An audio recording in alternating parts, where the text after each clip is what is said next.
Sharon nakapagdesisyon na di umano kaya laging emosyonal ngayon.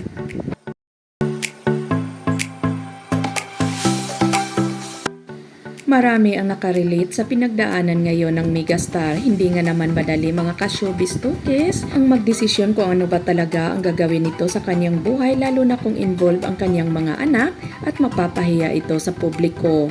Ngunit marami ang nagpapalakas sa loob ng megastar na gawin na di umano nito kung ano man ang makapagpaligaya dito at ang makapagbigay ng katahimikan sa kanyang isip.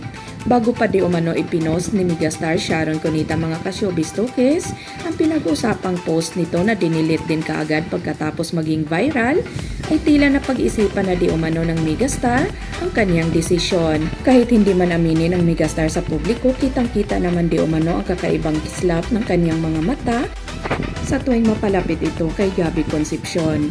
Natural lamang di umano ito dahil talagang in love naman ang dalawa sa isa't isa nung mangyari ang kanilang hiwalayan. Aminado naman di umano si Sharon Cunita na mayroon din itong pagkukulang kaya naghiwalay sila noon.